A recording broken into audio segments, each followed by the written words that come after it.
మంచిర్యాల జిల్లా లక్షెట్టిపేట మున్సిపాలిటీలో నేడు బీఆర్ఎస్ పార్టీ చైర్మన్ మరియు వైస్ చైర్మన్పై అవిశ్వాసం పెట్టగా కోరం లేక వీగిపోయిందని మంచిర్యాల రెవెన్యూ డివిజన్ అధికారి వి రాములు ప్రకటించారు.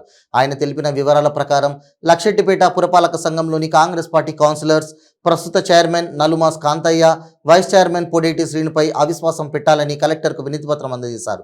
దీంతో ఈరోజు ఉదయం 11 గంటలకు లక్షెట్టిపేట పుర కార్యాలయంలో ప్రిసైడింగ్ అధికారి రాములు సమక్షంలో అవిశ్వాసం పెట్టారు.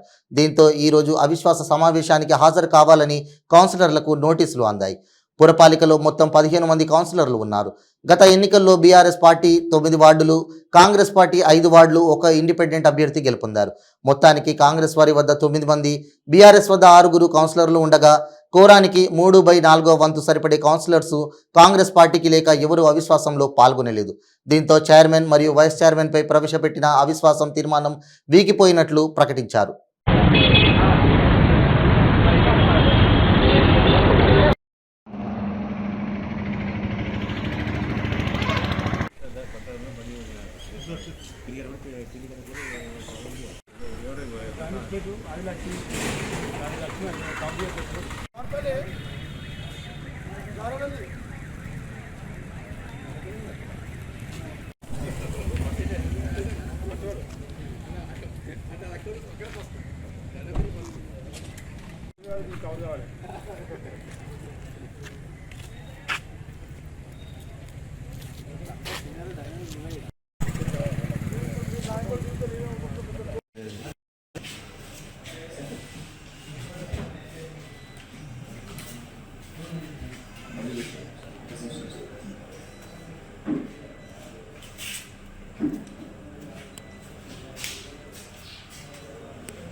ఈరోజు లక్షెట్టిపేట మున్సిపాలిటీకి సంబంధించి అవిశ్వాస తీర్మానానికి సంబంధించినటువంటి సమావేశం ఇక్కడ జరగడం జరిగింది. లక్షెట్టిపేట మున్సిపాలిటీలో 15 మంది వార్డు కౌన్సిలర్స్ ఉన్నారు. ఆ తేదీ 6/1/2024 ఒక 10 మంది కౌన్సిలర్స్ కలిసి జిల్లా కలెక్టర్ గారికి ఫామ్ 1 నోటీస్ ఇచ్చారు.